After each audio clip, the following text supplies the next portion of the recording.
Bom dia a todos. Então é isso, estamos lá. Estamos gravando já. Estamos escutando direitinho, então, né? Então, gente, seguinte. Hoje eu é que não estou escutando vocês, eu acho. Meu som aqui estava desligado. Pronto. Se vocês falassem alguma coisa, eu não escutaria. Então, pessoal, seguindo, né? A gente falou um pouquinho sobre a prova na semana passada. Hoje a gente vai continuar nosso cronograma, tá? Seguindo o que tá lá no nosso cronograma, que a gente não saiu dele ainda nem um minuto. Então, a gente vai ver hoje, como vocês estão vendo aí, a gente vai falar uma aula sobre métodos de conservação dos alimentos, tá? Pessoal, a gente comentou alguma coisa lá no começo da disciplina sobre essa questão de métodos de conservação, e aí tem essa aula nossa de hoje, tá? Vou tentar ser o mais sucinto possível com ela. O pessoal estava pedindo, né, para que a gente tivesse um tempinho aí para vocês fazerem a prova, mas tem até o dia 13, mas eu vou tentar ser um pouco mais sucinto na aula, tá? A gente, se qualquer dúvida, vocês me falam, liga aí o microfone, pergunta, mas a aula é relativamente simples. Por quê? Porque a gente vai ver exatamente o que está aí na tela. Como é que a gente faz? A gente viu, através do seminário de vocês, quais eram os problemas que eram decorrentes da contaminação alimentar. Então, o que uma contaminação alimentar podia causar, como é que ela acontecia, como é que a gente tinha que se prevenir, etc. Agora, a gente vai ver como é que a gente previne a contaminação dos alimentos. Como é que a gente faz para conservar esses alimentos por mais tempo. E aí, quando eu falo, pessoal, em conservação, eu estou falando em preservação, tá? Ou seja, eu quero que esse alimento ele fique preservado para que as características que são relacionadas à parte de saúde, elas sejam mantidas. Essa preservação, pessoal, tem como objetivo manter os alimentos pelo maior período possível nas suas qualidades sanitárias, sensoriais e nutricionais, além de eliminar riscos à saúde do consumidor. Também prevenir ou retardar o surgimento de alterações indesejáveis nos alimentos. O que isso significa? Significa que esse método, né, os métodos de preservação, pessoal, eles querem que a gente mantenha essa qualidade, e aí é interessante que a gente está falando de qualidade sanitária, sensorial e nutricional, ou seja, a gente quer manter a qualidade de micro-organismo, de ter a menor quantidade necessária, da gente manter a qualidade sensorial, ou seja, de o alimento ele não tá mole demais, não tá escurecido, não tá com sabor desagradável, muitas vezes não só por conta dos micro-organismos, tá? Pelas enzimas que o próprio alimento tem, e as qualidades nutricionais, para que a gente, a qualidade nutricional, para que a gente acabe não perdendo nutrientes dentro desse processo que façam com que o alimento tenha uma perda nutricional relevante, tá? Então, isso é a preservação. E esses métodos de conservação, eles querem que a gente mantenha isso. A gente vai aprender sobre eles hoje. Então, essa preservação se dá através de normas higiênicas que devem proteger o alimento em todas as etapas, isso é importante, desde a produção até o processamento, tá? Às vezes a gente tem a imaginação de que norma sanitária ou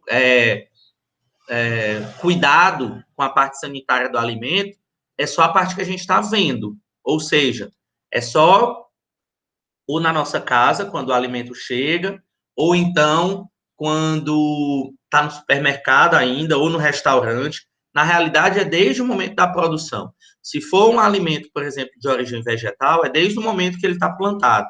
Se for um alimento de origem animal, é desde o momento do abate do animal, por exemplo, tá? Ou da ordenha. Então, a gente tem que pensar em todo o processo, no transporte, no armazenamento, tá? Tudo isso tem que ser levado em consideração. E aí, quando a gente está falando dessa preservação, gente, toda vida eu esqueço. Eu vou só buscar um copo d'água aqui, tá? Que já está começando a me dar sede.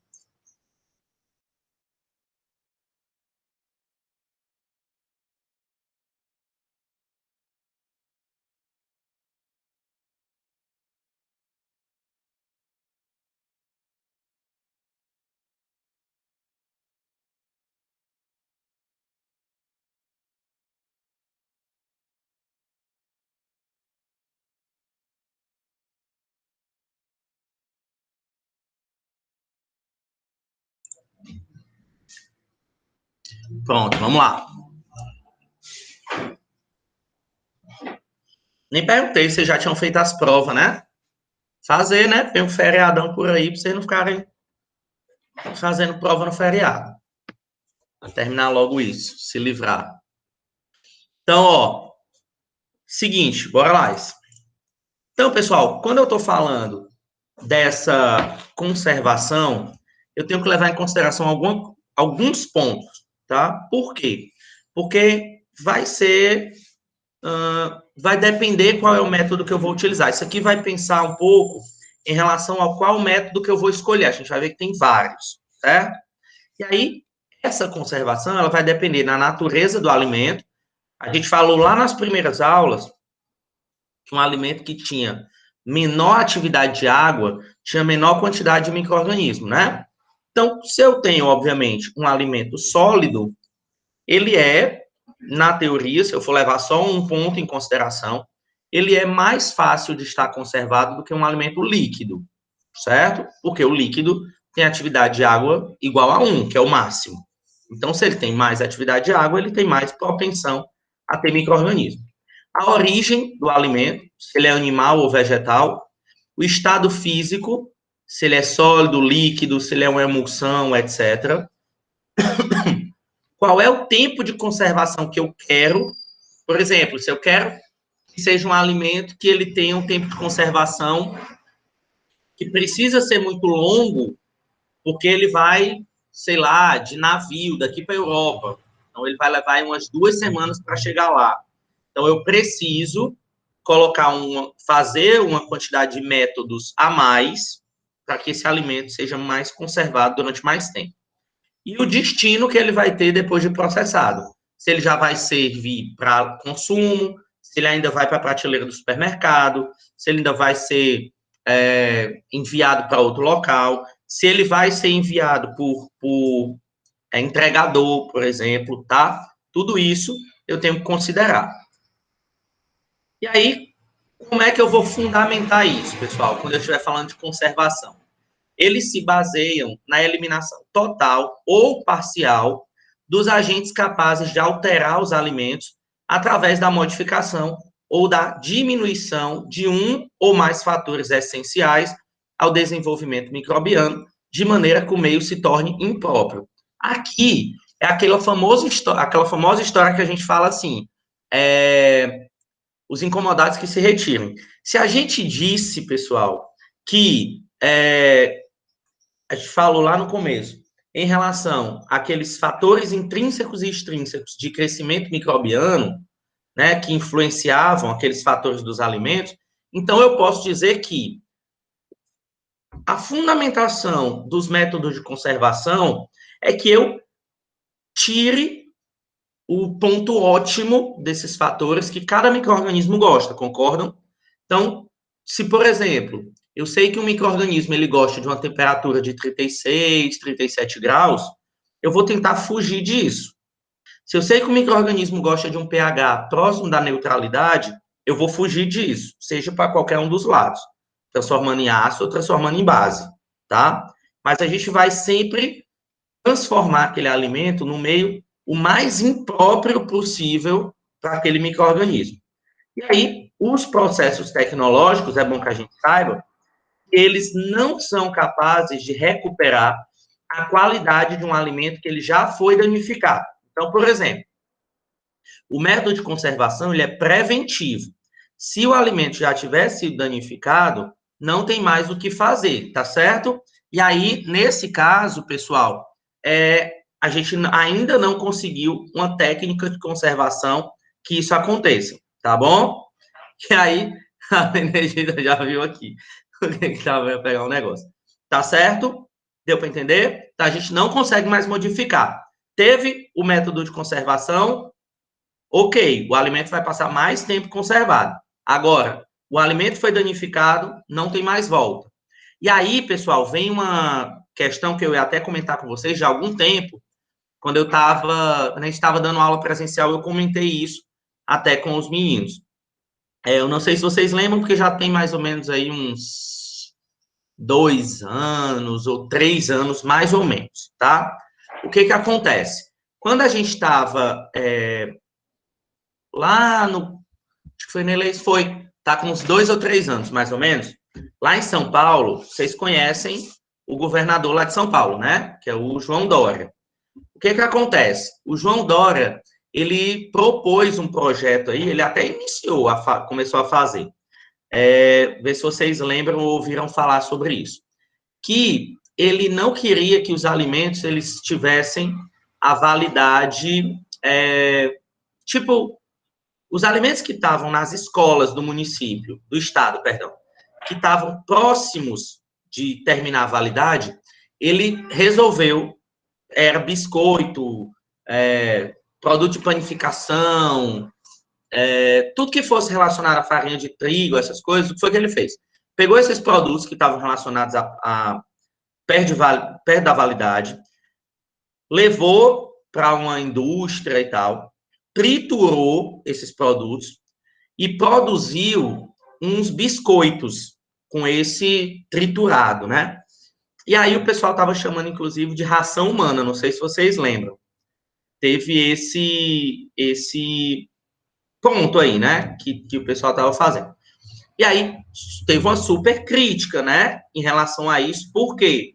Porque essa crítica que teve era baseado no que a gente está falando aqui agora. Se o alimento ele está perto da validade, se ele está perto da qualidade dele sanitária ser finalizada, ou terminar o prazo de validade, não tem como eu fazer um novo processamento que vá fazer com que a validade dele seja estendida, tá? O alimento estava perto de ter a validade acabada, eu posso processar, posso misturar com outra coisa, posso, enfim, a validade vai continuar a mesma. E aí, obviamente, que rapidinho esse processo aí, esse programa acabou, né? Não aconteceu mais, tá certo? E aí, por conta das críticas que aconteceram e tudo mais. E aí, quais são os princípios que são envolvidos nessa conservação? Primeiro, eu quero ter a prevenção ou retardamento da decomposição microbiana. Então, isso já é natural. Se você tem um alimento, você tem um tipo de decomposição microbiana que vai estar acontecendo ali. Então, você quer retardar e prevenir essa decomposição. Prevenir ou retardar a autodecomposição do alimento através da destruição ou inativação das enzimas, tanto faz ser um alimento de origem animal ou um alimento de origem vegetal. Tanto faz, tá? E aí o que acontece? No alimento existem enzimas, e essas enzimas, pessoal, elas são responsáveis pela degradação do alimento, ou do animal, do vegetal ainda, na realidade, depois que ele morre. Então, quando acontece a morte do animal ou quando o alimento ele é colhido, tem umas enzimas que vão destruir aquelas células. As células do alimento vão ser destruídas. Essas enzimas formam uma autodecomposição. E aí elas vão estragar o alimento sensorialmente. Elas mudam o sabor, elas mudam a textura, o alimento fica mais mole, o vegetal fica mais escuro, a folha, né, ela perde aquela durezazinha da folha, né? Aquela estrutura.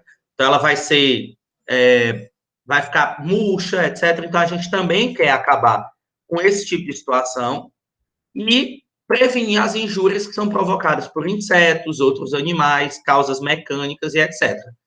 Quando a gente leva em consideração esses 3 fatores, a gente tem uma boa conservação do alimento. E aí, o primeiro deles que a gente vai ter que falar é a temperatura. E a temperatura, pessoal, ela está envolvida num ponto chamado de zona de perigo, que eu quero que vocês saibam e levem muito bem isso em consideração. O que é a zona de perigo de temperatura, pessoal? É uma zona que fica mais ou menos entre 3 e 5 graus até 63 a 65, tá? Então, mais ou menos de 3, 5 graus até 63 ou 65, onde há uma maior possibilidade de crescimento dos micro-organismos nos alimentos, certo? Então, nesse caso, se eu tenho essa zona de perigo como a zona de maior possibilidade de crescimento microbiano, o que eu tenho que fazer como método de conservação em relação à temperatura? Me respondam aí, o que vocês acham? Quando eu estou trabalhando com a temperatura, como é que eu faço, então, para conservar um alimento baseado nisso daí?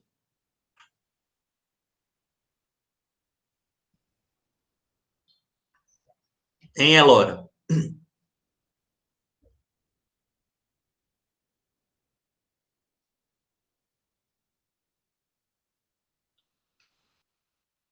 Não, aí independente, né? Geralmente é -10, por aí. Até -10 é o máximo. Mas independente do freezer, o que a gente tem que fazer? Não na prática, fugir dessa temperatura de zona de perigo. Aí, se eu vou colocar no frio ou se eu vou colocar no calor, aí a gente vai ver qual é o objetivo, quem são os micro-organismos, essas coisas, tá?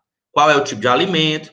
Agora, o que eu tenho que fazer é fugir daqui do meio, ou para baixo ou para cima, tá? Tanto faz. Vai depender, a gente vai ver como, ok? E aí, deixa eu voltar aqui só para eu explicar uma coisa para vocês. E aí, pessoal, é impossível praticamente a gente fazer o consumo, ou a gente sempre trabalhar com o alimento desde o momento da produção, tá? Tem sim, Benedito, tem sim.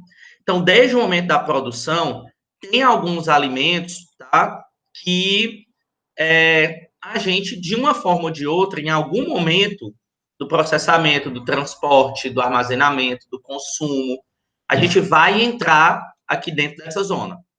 De alguma forma, a gente vai colocar o alimento aqui dentro. Só que ele tem que passar a menor quantidade de tempo possível dentro dessa zona de perigo. A menor quantidade de tempo possível. Por quê? Porque quando ele entra aí, o micro-organismo começa a se multiplicar. E aí, se eu passo dessa zona bem rápido, seja do congelamento logo para a fervura, ou seja, da fervura direto para o congelamento, eu tenho que passar rápido por essa zona, tá? E aí vem uma coisa. Exatamente, Benedita. Por isso que as coisas geladas a gente deixa para comprar por último, né? Mas tem um ponto, que aí lá vem aqui as coisas de casa, né? E aí também na casa de vocês, provavelmente. Quando a mãe de vocês, ou se vocês forem donas e donos de casa aí, vocês mesmos, quando vocês fazem o almoço, aí as pessoas vão lá, colocam o almoço na mesa, as pessoas almoçam. Geralmente a mãe faz o quê depois, com o que sobra?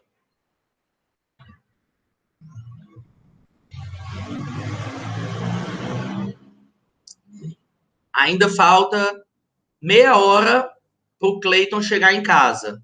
Aí a mãe coloca o quê? Faz o quê? Guarda nas vasilhas, mas ela não coloca logo na geladeira porque a comida ainda está quente. É ou não é? Porque não pode colocar a comida quente na geladeira, senão estraga. Essa é a frase é essa. Então ela deixa lá em cima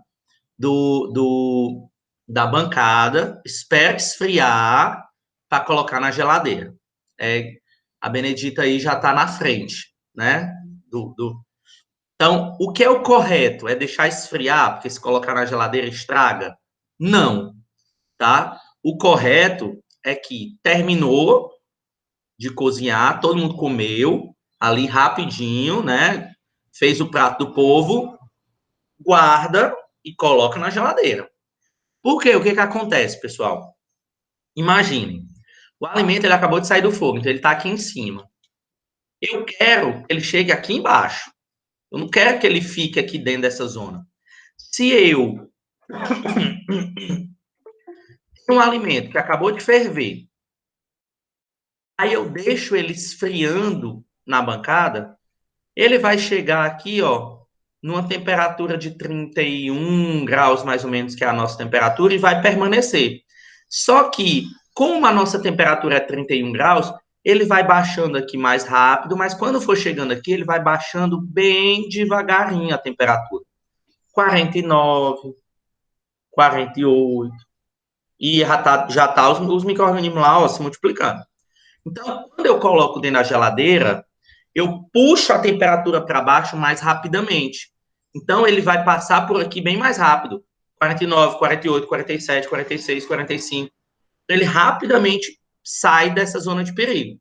Então, qual é o problema de colocar a comida quente na geladeira? Só tem um problema. Qual é?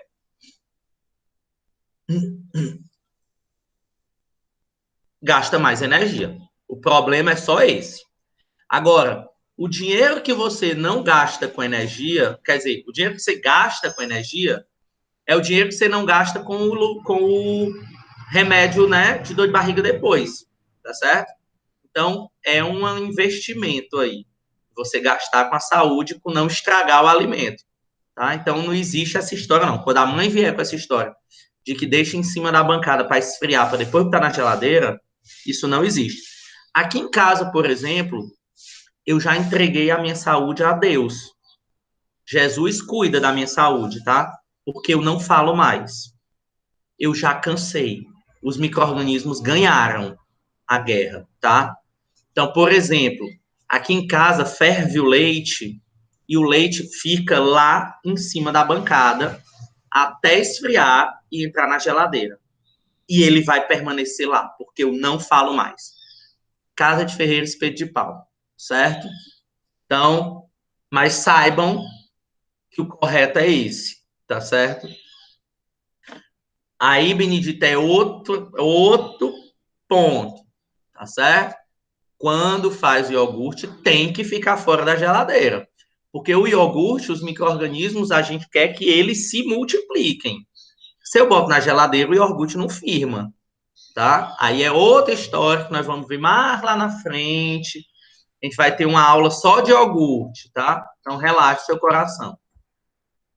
Aí, quando a gente quer fazer o controle da população microbiana nos alimentos, a gente tem vários pontos que devem ser considerados, tá? Então, quais são esses pontos que devem ser considerados?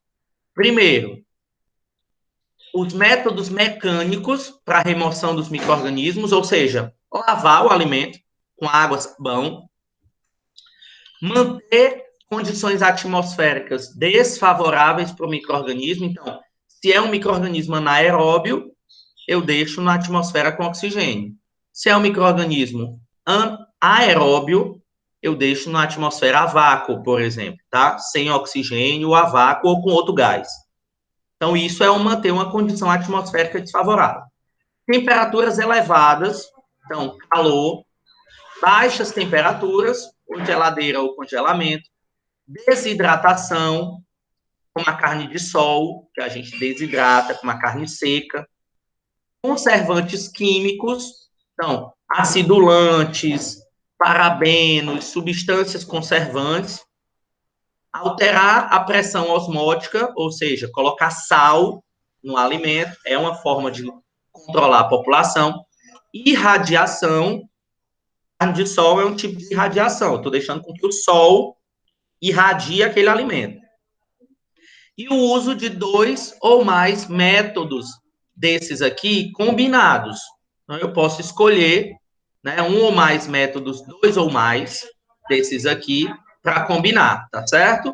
Então, esses são os tipos de controle da população microbiana que a gente pode fazer. A gente vai conhecer especificamente alguns métodos, a técnica, como é que ela é feita, tá? E aí, antes da gente começar a falar dos métodos em si, a gente vai conhecer quais são aqueles auxiliares, ou seja, o que a gente consegue fazer para auxiliar o método, tá? Como, por exemplo, a lavagem, vocês estão vendo, a filtração, então você coloca água naquele filtro de barro, ou então você faz uma filtragem naqueles Superzon, etc. Centrifugação, que é uma máquina, uma centrífuga, que vai fazer com que as sujidades e os micro-organismos eles fiquem na periferia. E sedimentação, que a gente fazia muito no interior, Quando ia buscar água, a água estava barrenta, deixa a água dentro de um vaso por um tempo e todo aquele sedimento vai para o fundo. E aí você tira só aquela parte de cima, né? Professor, isso funciona? Funciona, porque quando o sedimento ele vai caindo para o fundo, ele vai levando os micro-organismos juntos, tá? Então acaba também melhorando um pouco a qualidade da água. Só que isso é um método só auxiliar, não é um método que a gente utilize que garanta a qualidade. Isso aí vai auxiliar no processo, tá? A lavagem, não preciso nem dizer, né? Que ela tem que ser feita com água potável, para tirar micro-organismo, poeira, pesticida. Com o uso da água, a gente usa muito em frutas, legumes e hortaliças. E aí, cuidado com a quantidade e a qualidade dos produtos que a gente for utilizar, principalmente água sanitária, né? A filtração é muito utilizada no processo cervejeiro, como a gente vai ver na nossa aula. Ela tem uma eficiência baseada na limpeza do filtro, então ele tem que ser sempre limpo, esse filtro, para remover os restos, os sedimentos, as sujidades que podem aparecer ali na cerveja. Obviamente, a filtração, o uso ele é limitado a líquido, então, geralmente se usa em fábrica de suco, água e cerveja, bebidas alcoólicas, refrigerantes, certo? Que eu estava olhando para vocês, não estava lendo o slide, e aí vi agora que eu já coloquei no slide aí. A centrifugação e a sedimentação removem os micro-organismos, principalmente no tratamento da água, no caso da sedimentação, e a centrifugação é utilizada na indústria do leite, mas a gente tem que lembrar que a remoção, pessoal, ela não é completa. Então, é um método auxiliar, eu não vou utilizar somente esse método para conservar os alimentos, porque não vai adiantar.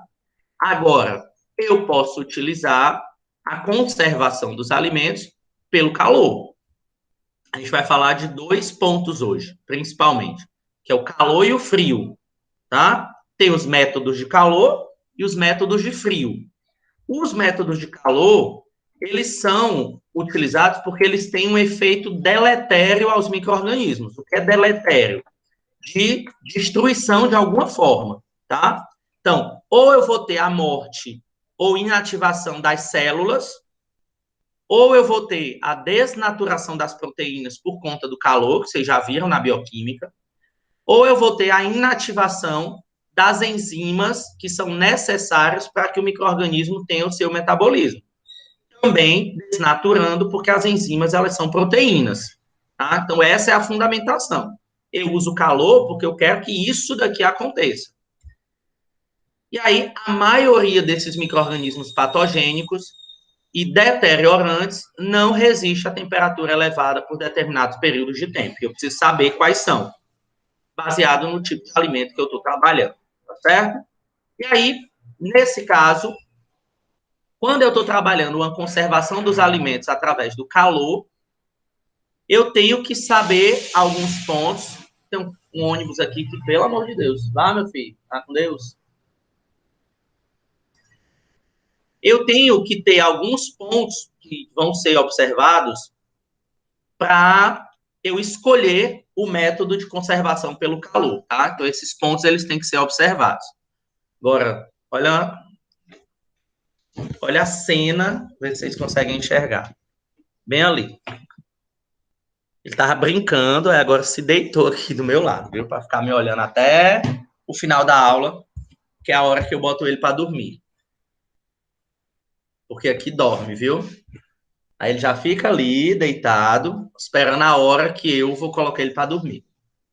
Que é o sono da tarde dele até 2 horas. Então, errado não tá, né? Errado tá a gente que tá preocupado aí com as contas e tudo. Mas ele tá nem. E aí, pessoal, quais são os critérios para que a gente escolha o método de conservação pelo calor? Presta atenção. Característica geral do alimento. Então, eu posso aquecer qualquer tipo de alimento? Não. Tem alimento que, se eu aquecer, ele perde as características. O método de conservação que foi usado posteriormente, se ele está numa embalagem hermeticamente fechada, se ele sofreu refrigeração, qual é a resistência térmica dos micro-organismos que geralmente acometem aquele alimento ou contaminam aquele alimento.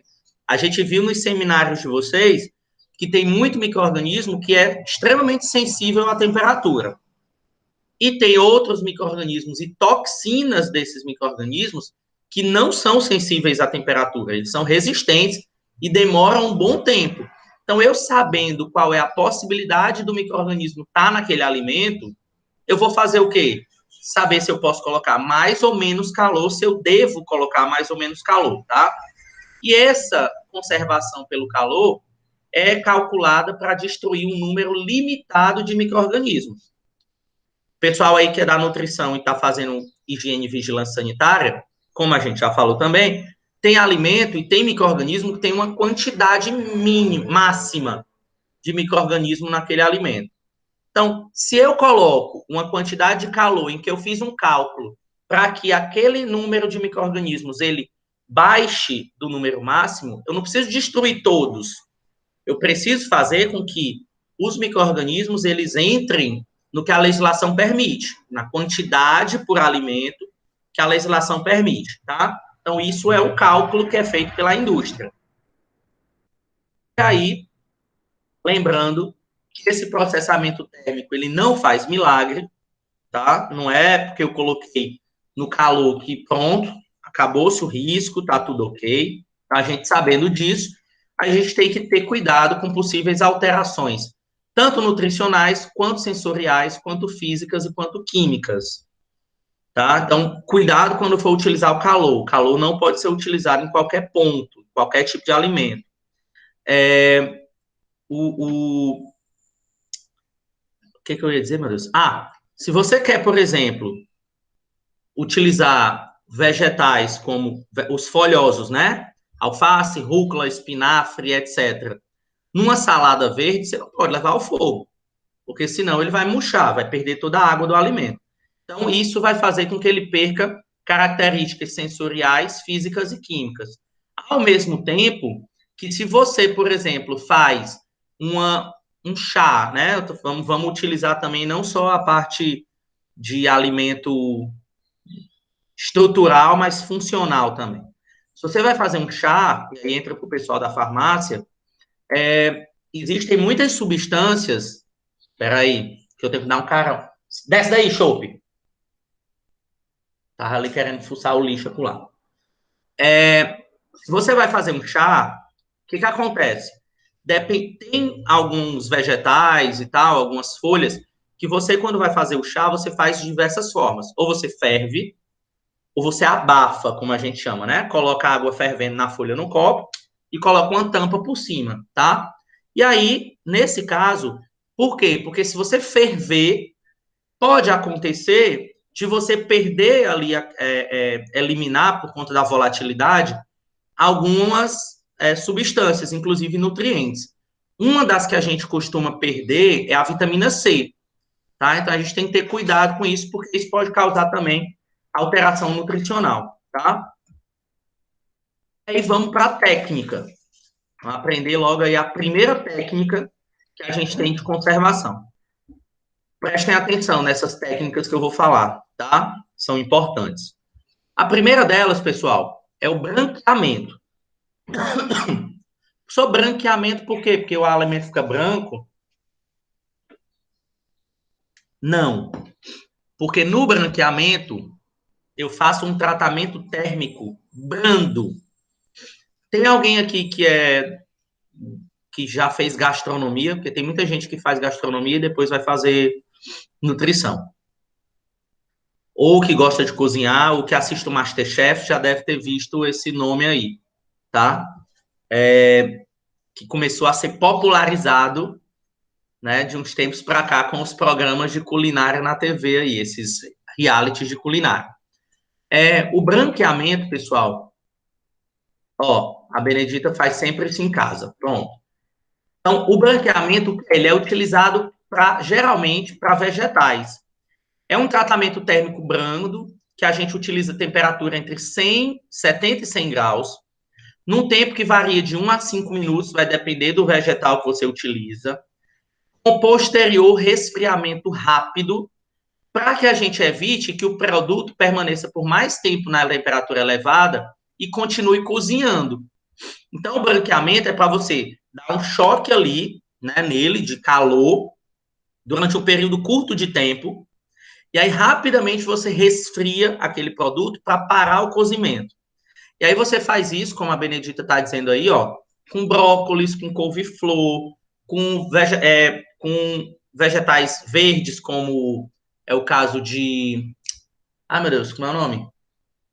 Vagem, tá? Tem um monte de vegetal aí, verde, que você utiliza, os folhosos também, porque além disso, matar os micro-organismos, né, que estão ali na superfície do produto, principalmente, você tem a característica de você fazer com que esses, aspargo a gente faz também, você tem a característica de deixar o alimento verde, tá? Então, o alimento ele fica mais esverdeado, fica com uma coloração verde mais forte, porque ocorre uma migração do pigmento para a região da superfície. Então, ele fica mais esverdeado, além de que ele previne também aquela enzima que o alimento tem, que transforma, né, o pigmento verde em amarronzado, de acontecer.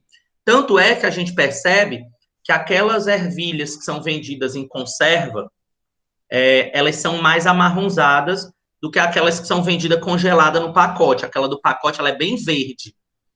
Além dali ter um monte de produto químico, né, ele passou por um branqueamento, tá, que deixou aquela ervilha mais esverdeada. Então, o pigmento, ele fica mais claro. Então, por isso que ela é muito usada na gastronomia, porque o pessoal deixa o prato também aí mais bonito. E é bom para você fazer o branqueamento quando você quer fazer, provavelmente, o que a Benedita faz, que é congelar os vegetais para ser utilizado posteriormente. Então, você faz esse branqueamento rápido, depois congela. Então, ele vai durar, ó, um tempão, tá certo? Congelado. Então, isso pode ser feito. E aí, depois que você faz o branqueamento, você pode ou congelar, ou desidratar, ou enlatar aquele produto.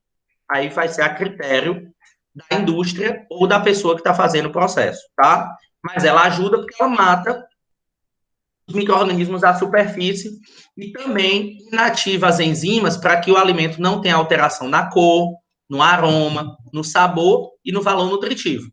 Então, ó, dá uma fervida nele, depois pega aqui, né, uma concha furada, uma escumadeira, tira do fogo rapidamente e joga dentro de um balde de gelo. É assim que você faz, Benedita? Se for, você está fazendo certo. Dá só um choque ali de temperatura quente, às vezes, e joga no balde de gelo, tá? Aí o objetivo dele também, reduzir o número de micro-organismos contaminantes na superfície do alimento, favorecer a fixação da cor, reduzir os gases que tem nos tecidos vegetais e abrandar a textura. Ou seja, deixar ele um pouquinho mais molinho, né? Para você não tacar o pau no brócolis cru aí, né? E o dente não resistir. Vamos lá, Valéria. Professor, compro sempre um pacote de brócolis congelado, eu também.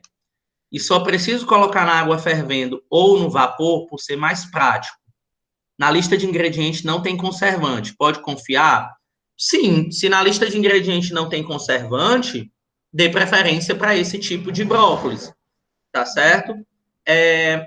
E aí, esses que são congelados, Valéria, eles são congelados já tendo passado por esse processo, tá? De branqueamento. Não tem como uma indústria ela congelar um vegetal sem passar por um processo anterior. Por quê? Porque senão ele não duraria muito tempo na prateleira e aí a empresa ia acabar perdendo, tá certo? Porque não ia ter comprador, porque ele dura pouco, mesmo congelado. A Benedita está perguntando, por que esse brócolis congelado ele fica com sabor estranho? Por quê? Porque você está acostumada com o brócolis in natura, né? Então, você vai... Não, tem, Valéria, tem marca que tem conservante, tá? Então, é porque você, por sorte, ou porque você olha a composição, você escolhe uma marca que não tem conservantes, tá? Mas tem marca que tem conservantes. Às vezes a gente nem sabe o nome, tá? Lá não tem o nome conservante, tem outro nome, e na realidade é um conservante. E aí, sim, a Benedita estava dizendo do sabor estranho, tá? Porque a gente está acostumado com sabor in natura. E aí acaba que o sabor do congelado, ele é um sabor diferente. Porque ele também, às vezes, retém um pouco mais de pigmento, retém um pouco mais de gás, retém um pouco mais de substâncias que vão dar um sabor diferente. É diferente, tá certo? A Benedita está dizendo que na Solmar vende uma marca que não tem conservante. Eu só compro lá, tá? Eu só compro lá na Solmar. Então, bora lá. Tem muita coisa boa e barata lá. Também gosto. Então, bora lá. Nesse caso, pessoal, a gente tem que ter cuidado no branqueamento, porque podem ocorrer perdas de minerais, vitaminas hidrossolúveis, como, por exemplo, do complexo B e do complexo C. E vitamina C, que complexo C? Vitamina C e complexo B. Por quê? Porque elas passam para a água, na hora daquela fervura que você está dando ali. E aí, como a água, depois, ela é jogada fora, você acaba perdendo esses minerais e essas vitaminas hidrossolúveis. A gente tem vitaminas hidrossolúveis e lipossolúveis, tá? As hidrossolúveis, elas migram para a água, então a gente acaba perdendo um pouco essas vitaminas. A Benedita está perguntando, professor, eu compro milho, cozinho e congelo em porções pequenas. Sim, tá certo. A nossa preferência de congelamento é sempre preferência. É sempre em porções pequenas. Porções pequenas são sempre melhores do que porções grandes para congelamento, tá? A gente vai explicar por quê, porque a gente vai falar de congelamento daqui a pouco. Outro método, pessoal, e aí muito mais industrial, tá? É a pasteurização, que é conhecida aí, né, demais. Essa pasteurização é muito utilizada aqui, ó, na indústria do leite. Não tem como a gente falar de indústria de laticínios, né, como o leite, e não falar da pasteurização, que ela tem esse nome, provavelmente, óbvio, todo mundo já tinha percebido isso, porque ela foi desenvolvida por Pasteur em 1864, tá? Então, pasteurização foi um método desenvolvido por Pasteur que tem como objetivo destruir a microbiota patogênica, reduzir o número de micro-organismos deteriorantes e prolongar a vida de prateleira do alimento. Quando eu digo vida de prateleira, eu estou falando de prazo de validade. É a mesma coisa, tá certo? E aí, pessoal, presta atenção numa coisa. Eu estou dizendo destruir a microbiota patogênica. Não significa que ele destrua todos os micro-organismos que lá estão. O foco são nos patogênicos. Por quê, professor? Porque geralmente os patogênicos são aqueles, a gente falou disso na aula retrasada, na aula antes dos seminários nós falamos sobre isso, que a microbiota patogênica geralmente ela é mesófila, ou seja, ela gosta de temperatura média, ali do meio da tabela, tá? E aí, a gente tem micro-organismo que é termófilo e psicrófilo. Então, eu coloco em uma temperatura que não é suficientemente grande para matar vários micro-organismos que, inclusive, são benéficos para a gente. Como é o caso dos micro-organismos, por exemplo, que a Benedita utiliza para fazer o iogurte, tá certo? Então, ele tem o foco só na microbiota patogênica e deteriorante. Os outros, como os lactobacilos e outros micro-organismos que nós vamos falar lá no final da disciplina, quando a gente estiver fazendo a nossa aulinha de pizza, a gente tem uma aula prática de produção de pizza, quando a gente estiver falando de iogurte, quando a gente estiver falando de, deixa eu ver o que mais, um monte de alimento fermentado que a gente vai trabalhar com eles, a gente vai comentar sobre isso, certo? E aí, na pasteurização, ela vai inativar as enzimas e destruir micro-organismos que são termossensíveis com temperaturas inferiores a 100 graus. Essa foi a pasteurização criada por Pasteur. Não vou querer que o alimento ele ferva ou ele cozinhe na pasteurização. É diferente. Então, é usado Essa pasteurização ela é utilizada quando processos mais rigorosos podem afetar as propriedades sensoriais e nutricionais do alimento, como é o caso do leite. O leite, a gente sabe, ele é um alimento rico em gorduras. Se eu utilizo, por exemplo, uma temperatura muito alta para o leite, eu vou coagular muitas proteínas do leite e eu vou trabalhar com a gordura, que quando o leite ele volta para a temperatura ambiente, isso vocês sabem, quando vocês fervem o leite, isso acontece, quando a gente ferve um leite de saco integral, por exemplo, depois que ele volta para a temperatura ambiente, a camada de gordura fica toda em cima, tá? E isso perde uma qualidade sensorial para aquele alimento. Ele forma ali uma nata em cima do leite. Então, ele não pode ser utilizado a uma temperatura muito alta industrialmente. Então, a gente utiliza a pasteurização, porque ela é um processo menos rigoroso no ponto de vista da temperatura. E aí, essa pasteurização, ela é empregada em conjunto com outros métodos, aí você bota embalagem hermeticamente fechada, refrigeração, pois ele não elimina todos os micro-organismos existentes no alimento, tá certo? E aí, vamos lá, saber o que a pasteurização, ela combate ou ela destrói. Gente, a pasteurização, ela destrói bactérias gram-negativas e gram-positivas, algumas bactérias específicas, como o Mycobacterium tuberculosis, que é o causador da tuberculose, Coxiella burnetii, que é um micro-organismo patogênico, bolores e leveduras, só que sobrevivem na pasteurização. Os micro-organismos termófilos, isso é bom, porque tem um micro-organismo termófilo que gosta de temperatura alta, que ele é responsável, isso é o chope, viu? Passando para dormir. Vovó foi buscar ele. Temperaturas altas que a gente utiliza na produção de iogurte, por exemplo, certo? Então, isso é importante que ele sobreviva. O lactobacillus, que também é importante na produção do iogurte e do queijo, e alguns streptococcus, que também são importantes na indústria de alimentos.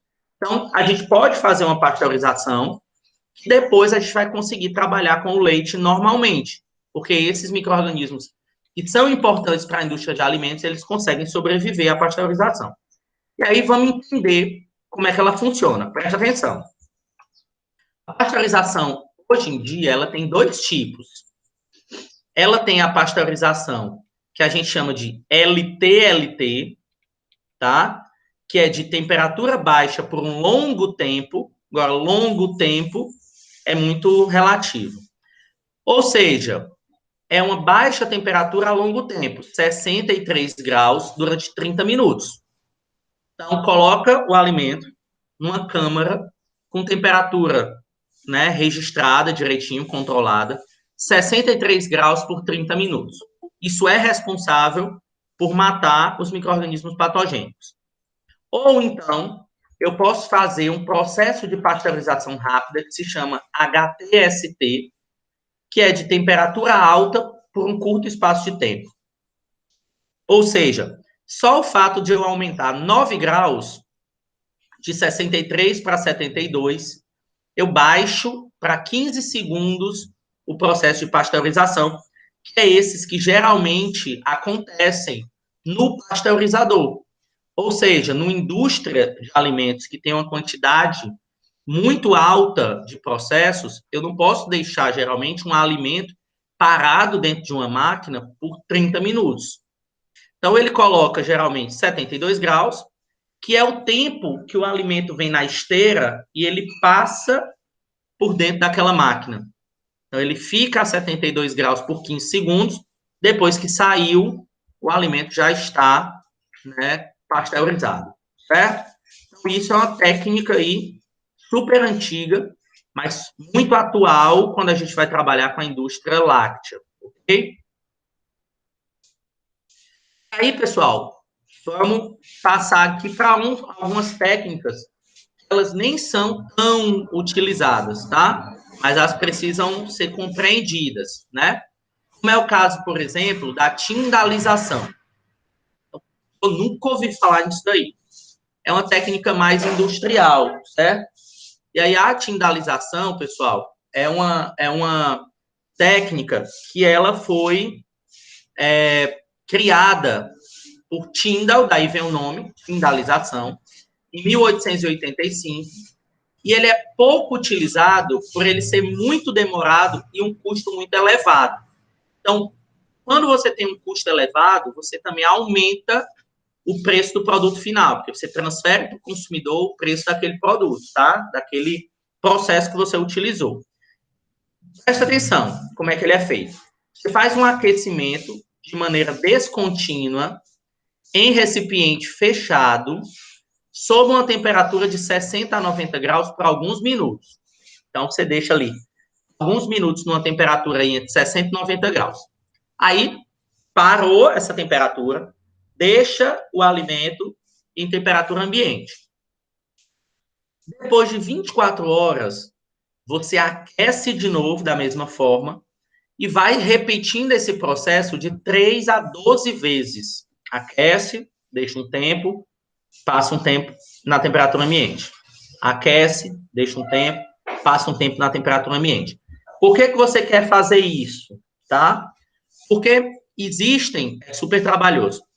Por que existe isso?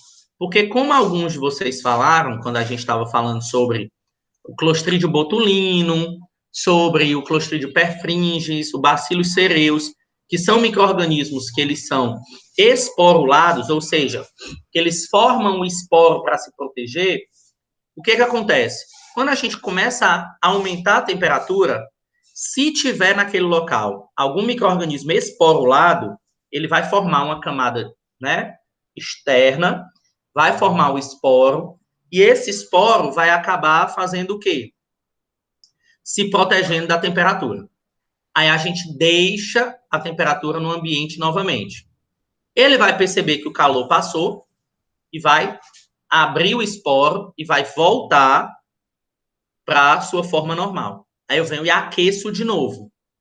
Alguns vão morrer porque não vai dar tempo eles formarem esporos novamente. Mas outros vão conseguir formar esporo de novo, se proteger. Aí eu deixo na temperatura ambiente. Ele volta. Eu vou lá e aqueço de novo. E eu fico fazendo essa brincadeira de gato e rato aí até a grande maioria desses micro-organismos esporulados, ou totalmente, eles serem destruídos, tá? Só que é um processo, né, com custo muito alto, porque tem energia para produzir esse produto, o produto fica parado. Ele é demorado por conta dos intervalos de resfriamento, só que ele tem uma vantagem. Se ele não tivesse, não existiria. Ele tem a manutenção de todos os nutrientes e da qualidade sensorial dos produtos em proporções muito maiores do que quando você utiliza outros tratamentos térmicos. Então, você mantém mais a qualidade do produto do que em outras situações. Só que, geralmente, isso daí é utilizado em produtos com alto valor agregado. Produtos muito caros, certo? Porque ele é trabalhoso e porque ele tem um custo de processamento muito alto, ok? E aí, pessoal, a gente tem um nome aí que vocês já conhecem, que é o de esterilização. O que é esterilização, pessoal? Esterilização, ela é um processo que o alimento ele vai ser aquecido, obviamente, a uma temperatura elevada durante vários períodos de tempo, suficientes para a destruição dos micro-organismos e esporos e a inativação das enzimas capazes de deteriorar o produto durante o armazenamento, mantendo-o livre de germes nocivos à saúde do consumidor. Isso é a definição de esterilização, tá? E essa esterilização, pessoal, ela não é uma esterilização que a gente conhece quando a gente está falando, por exemplo, de amostras biológicas, de processos de exames laboratoriais, de microbiologia, de etc. A gente está falando de alimento. Então, a gente, no alimento, tem o que a gente chama de esterilização comercial. Porque uma esterilização 100%, esterilização, na realidade, ela é 100%. Ela mata tudo, não sobra nada, certo? Só que quando a gente está falando de alimentos, a gente tem um conceito chamado de esterilização comercial, que ela é chamada, mesmo destruindo somente 99,99% dos micro-organismos patogênicos e deteriorantes. Então, não é uma esterilização, mas é considerada uma esterilização comercial. A Benedita está perguntando que tipo de alimento passa por esse processo. Qual? Pela esterilização? A gente tem vários alimentos que passam por processos de esterilização, como, por exemplo, alimentos que já são enlatados, né? E aí, aqueles que têm alta chance de ter micro-organismos esporulados, como é o caso do palmito, aquelas conservas de embutidos passam por esse tipo de processo. Só que isso é uma escolha da indústria, tá? Por quê? Porque a esterilização comercial, ela tem, nesses enlatados, a indústria ela tem que ter o maquinário para fazer isso, tá certo? Pronto, tá? Só pensa nos pó de vidro, né? É mais ou menos um processo aí parecido, tá certo?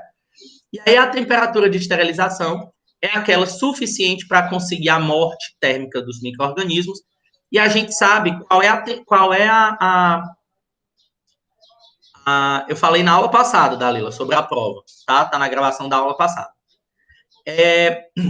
Nesse caso, pessoal, a temperatura de esterilização, a gente descobriu qual é a temperatura de esterilização quando a gente avaliou qual temperatura era necessária para destruir o Clostridium botulino, seja na forma vegetativa ou seja na forma esporulada. Por quê? Porque ele é o micro-organismo patogênico mais resistente que a gente conhece. Então, se eu matei esse micro-organismo, eu matei todos os outros.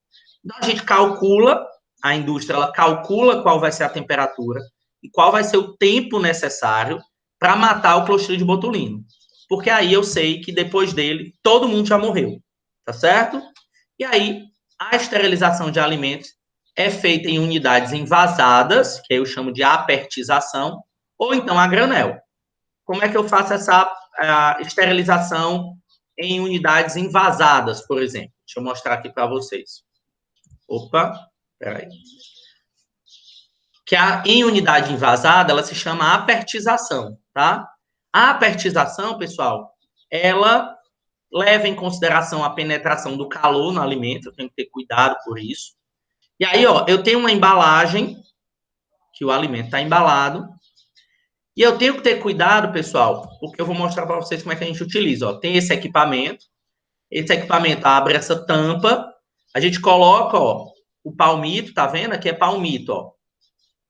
Coloca a tampa, bota a tampa da embalagem, obviamente, né? Todas embaladinhas já. Eu coloco a tampa desse apertizador, tá aqui, fechou. E aí aqui eu meço a pressão e a temperatura. Então, é como se fosse uma panela de pressão gigante, certo? Então, essa panela de pressão gigante, ela vai trazer uma temperatura super alta para cá. E aí, o que acontece? Quando o alimento, ele é um alimento sólido ou pastoso, o centro geométrico do alimento é bem aqui no meio, que a gente chama de ponto frio. Por quê? Porque o calor, ele vem pela lateral da embalagem, entra e até chegar aqui, ele demora um tempo. A gente tem que lembrar que o ponto frio no alimento sólido pastoso, que é aqui o centro, ele também tem que atingir essa temperatura. Então, eu tenho que calcular baseado nesse ponto. Quando é líquido, quando ele vai aquecendo, o líquido vai rodando aqui dentro da embalagem. E como ele aquece nessa lateral e nessa lateral, o que acontece? O líquido ele vai fazendo assim, ó. Porque essa lateral está quente, essa lateral está quente. Então, ele vai rodando. E o ponto frio é exatamente aqui no centro, tá? Nessa parte, aqui de baixo, porque o líquido é por convecção e aqui é por condução do calor. A gente tem que, numa indústria, lembrar disso. A Benedita está perguntando se a gente vai fazer alguma visita técnica em um local desses. Provavelmente não, tá? A gente faz, todo semestre a gente faz. A gente vai lá para a fábrica da Pardal Alimentos, né? E aí lá chupa picolé, até dizer, chega. Vê lá como é o processo de produção dos picolé tudinho, né? Tem toda uma coisa. Mas aí esse semestre com certeza a indústria não vai deixar a gente entrar, né? Então, a indústria estão todas com as portas fechadas para a gente, para todo mundo, óbvio, né? Então, não teremos, tá certo? Isso, depois vocês me cobram, tá? Mas geralmente a gente tem uma visita técnica lá na Pardal, vai todo mundo no ônibus, é super legal. Ok? Então, esse aqui é o autoclave, como vocês estão vendo aí. E aí, ó, para vocês terem um acesso, por exemplo, na apertização, em relação ao alimento, ao pH desse alimento, a temperatura que a gente coloca naquela máquina, que é o autoclave, e o tempo que é necessário para que essa apertização aconteça. E aí, o que acontece? Ó, a gente pode, se semestre que vem eles liberarem, a gente faz a visita técnica com o pessoal do semestre e com vocês, tá? Eu aviso. O que vai acontecer? Ó? A ervilha, por exemplo, eu coloco a 116 graus por 35 minutos. Porque esse foi o tempo que a gente estudou a embalagem de ervilha. Como é que faz isso? A gente coloca o produto lá, a ervilha, do jeito que ela vai para o comércio e coloca o clostridio botulino dentro. Aí você manda lá para o apertizador, para o autoclave, vai colocando determinados tempos e temperaturas até você descobrir qual é a temperatura que naquela embalagem, com aquele alimento, o clostridio botulino morre, tá? E aí você faz esse cálculo e manda para a sua indústria.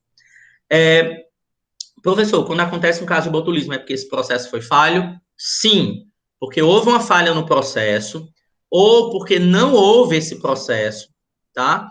Esses equipamentos, eles têm que ser calibrados periodicamente, porque a gente faz a observação da temperatura através aqui, ó, desse manômetrozinho aqui em cima, temperatura e pressão. Se ele estiver descalibrado, ele vai estar mostrando uma temperatura aqui que, na realidade, não está real dentro do autoclave. E aí a gente pode achar que esterilizou e, na realidade, não esterilizou. Então, pode ser um processo falho, tá? Nesse processamento aí.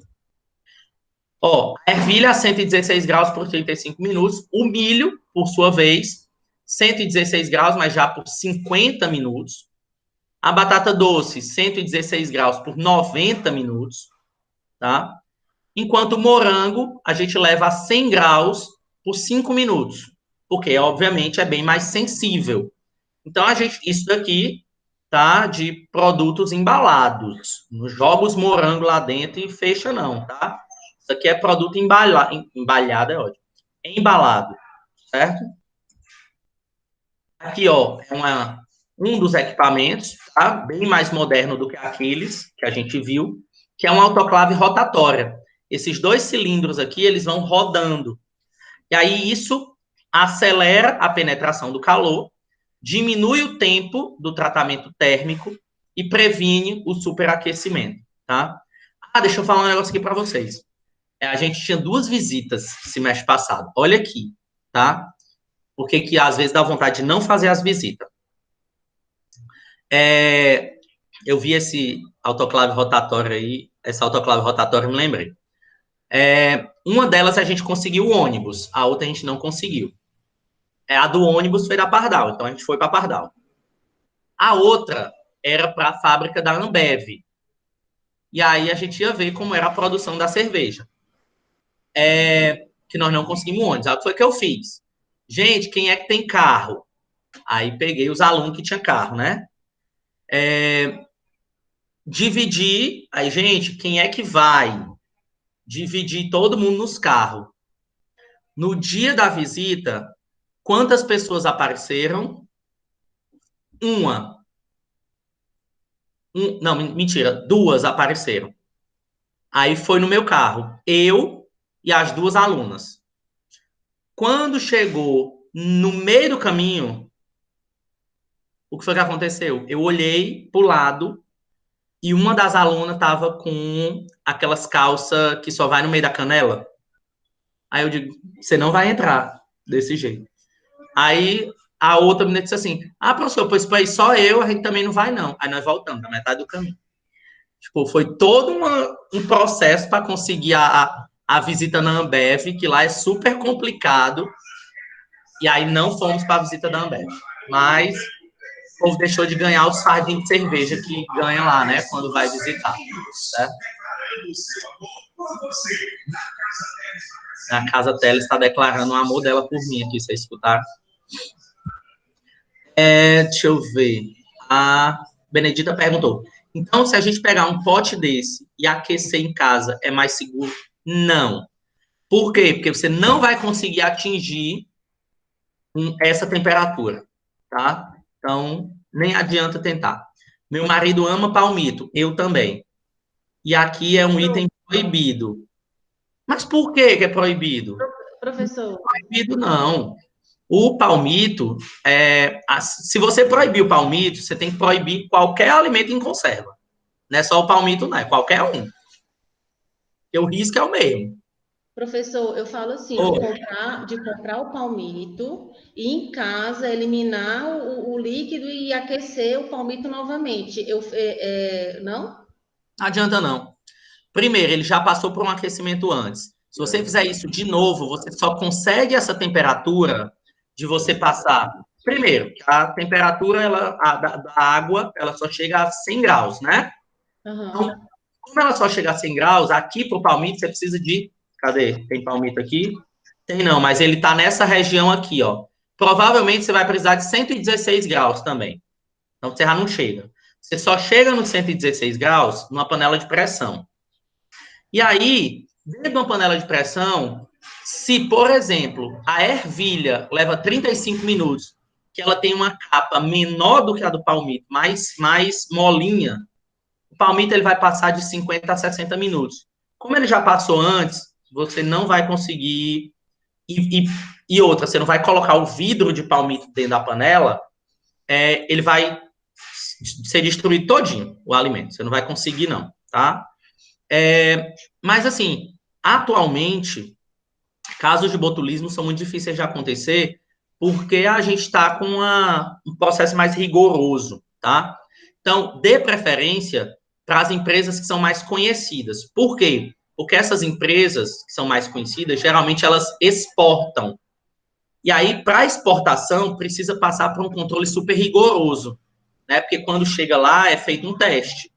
Então, dá preferência para essas empresas maiores, porque aí você tem uma garantia maior, tá? Mais ou menos, né? Claro, a gente nunca vai saber de nada. Mas é muito difícil, tá? Eu não deixo comer palmito, não, eu adoro. Quer dizer, eu deixo quando o salário não cai direito, né? Na FAMED o salário sempre cai, tá certo? Mas quando eu tô com o Mastercard bombando de conta, aí eu não compro palmito porque é muito caro. E aí, pessoal, vamos conhecer aqui, acho que é o último, os métodos pelo calor, tá? Que é o que a gente chama de UHT. Aí esse daqui vocês já viram no monte de canto. É um tipo de esterilização, tá, comercial. E aí o nome UHT vem porque é uma temperatura ultra alta. Então, a temperatura ultra alta, né, que você utiliza do ponto de vista de alimento. Como é que ela é feita? Ela é feita para alimentos líquidos ou semissólidos, como é leite, suco, nata, purê e etc. Professor, leite, mas leite não é feito, é a pasteurização. A pasteurização, pessoal, ela é feita no leite, daquele que a gente compra de saco. Leite de caixa é feito o UHT, tá? Porque na pasteurização, depois que ela é feita, como ela é uma forma de conservação de alimento que não destrói todos os micro-organismos, eu tenho que, depois que eu faço a pasteurização, deixar o alimento conservado pelo frio. Eu tenho que utilizar outro método de conservação. Tanto é que aquele leite de saco, iogurte, tudo isso é guardado na geladeira do supermercado. Certo? O HT, como é um processo de esterilização, não precisa de geladeira depois.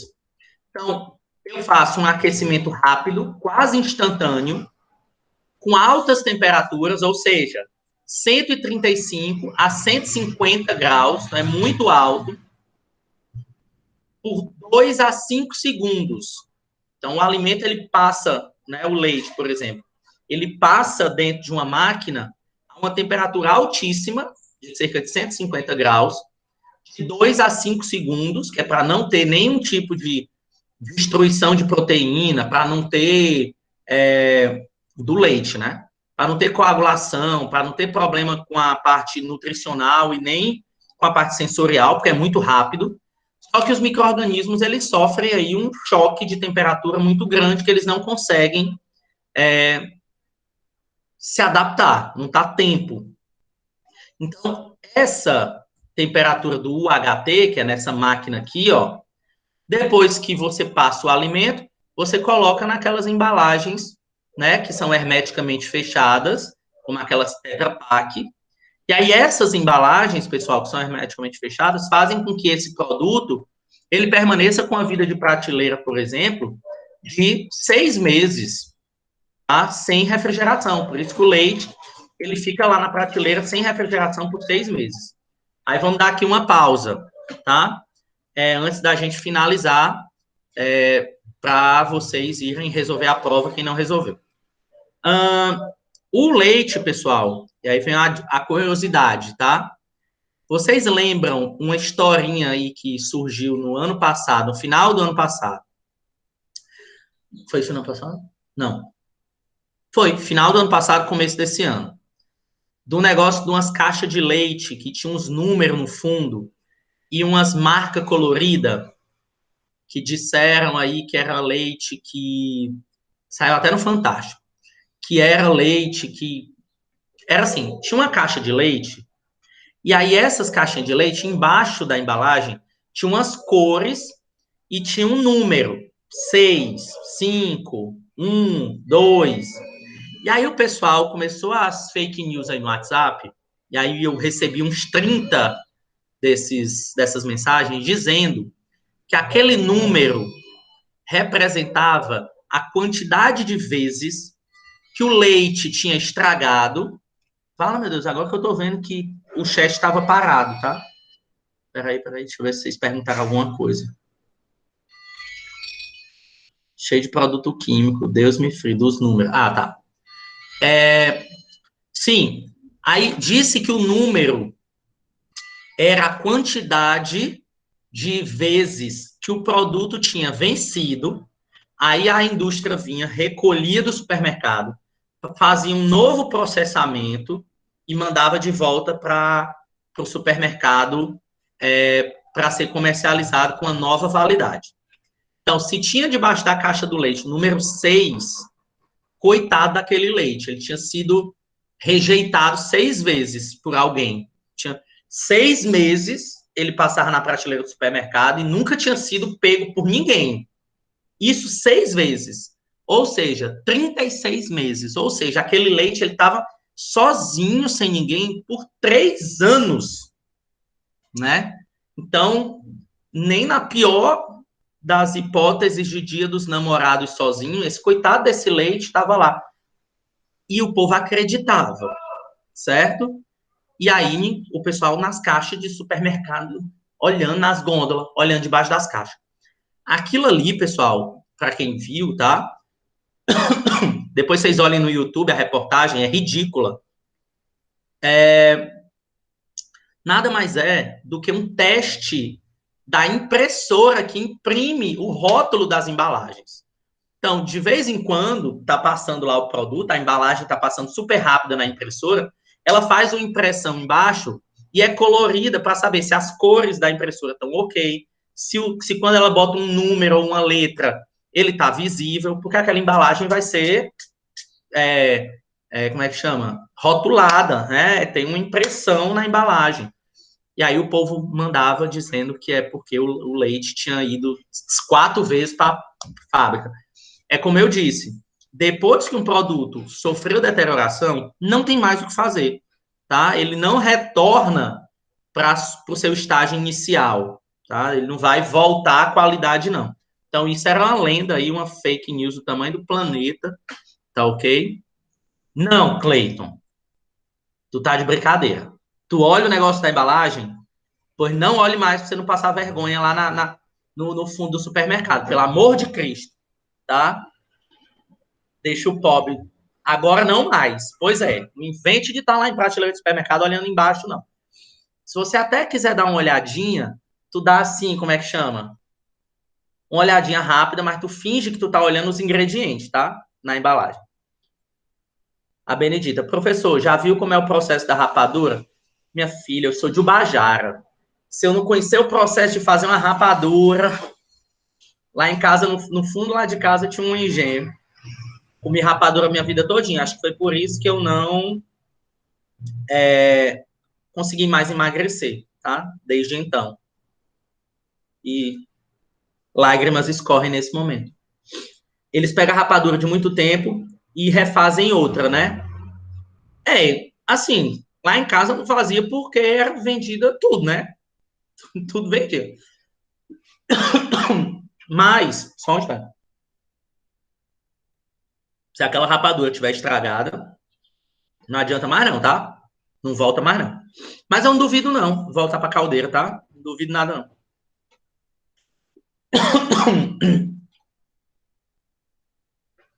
A sorte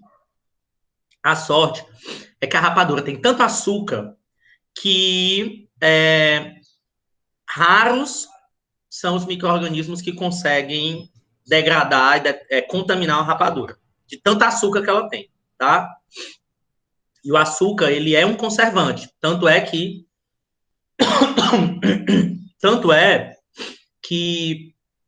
é muito mais difícil de estragar uma sobremesa do que um alimento de prato salgado. Que a sobremesa, quando tem muito açúcar, poucos micro-organismos conseguem crescer ali, só fungo, geralmente. Então, a sorte é essa, tá? Mas se ela tivesse deteriorado, não volta a sua qualidade. Ela acaba, talvez, Benedita, se misturando com a caldeira desse tamanho de rapadura, e aí acaba passando despercebido, né? Um gosto, teoricamente, ruim que ela teria por estar estragada, tá? Mas não é o correto. Ok? E aí, finalizando, quais são as modificações sensoriais e nutricionais que ocorrem em alimentos submetidos a esse tratamento térmico? A gente pode ter alterações na cor, no sabor, na textura e nas propriedades nutricionais. O aparecimento de substâncias coloridas, como nas reações de caramelização e escurecimento, a gente sabe muito bem. Açúcar é branco, açúcar cristal. Quando você leva ao fogo, aparece, né, o pigmento colorido, amarronzado, que é o processo de caramelização, e isso pode acontecer com vários alimentos que possuem grande quantidade de açúcar na sua composição. A desnaturação de proteínas, que a temperatura também causa, e a perda de vitaminas, hidrossolúveis principalmente quando você cozinha aquele alimento em água. Então, isso são algumas das alterações que esses alimentos podem acontecer, tá? Pode acontecer com esses alimentos quando você bota pelo calor. E aí, gente, finalizamos a nossa aula de hoje. Eu fiz propositalmente uma aula mais curta, tá? Já que a gente está em período de prova, nossa turma tem 50 alunos e a gente aqui só tem 10, né? Então, fiz essa aula um pouco mais curta. Na aula que vem, a gente vai trabalhar com a conservação pelo frio, tá? Então, lembram aqui, né? Adoro esse desenho animado, tá? Da Era do Gelo. A gente vai trabalhar com a conservação pelo frio. A gente viu o calor, agora a gente vai entender o frio. E aí, nessa conservação pelo frio, tem umas dicasinhas super legal para vocês, viu? De como é que eu congelo alimento na minha casa de uma forma que eu evite a perca nutricional desses alimentos, tá? Tem aí umas dicas preciosas, principalmente relacionadas ao supermercado. Tá bom, pessoal? Então, essa foi nossa aula de hoje. A gente se encontra novamente, né, na quinta-feira que vem, tá? Aproveitem o feriado, pessoal. Não deixem para vocês enviarem as provas de vocês no último dia. O cão atenta. Então, no último dia, a internet cai, o computador atualiza, tudo, tá certo? Então, tudo acontece. Então, não deixe para o último dia. Deixa eu ver aqui. Professor, tem aquele livro que você indicou para resolução da prova em PDF? Tem, tá na nossa sala do Moodle. Eu disponibilizei os livros para vocês, não foram? Não foi? Deixa eu ver aqui.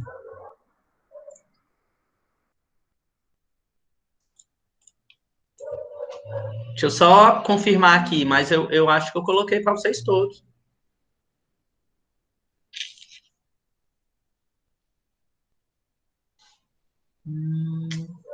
Deixa eu ver aqui.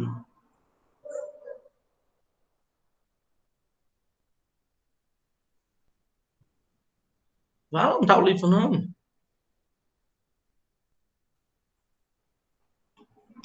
Não, deixa eu ver aqui, peraí.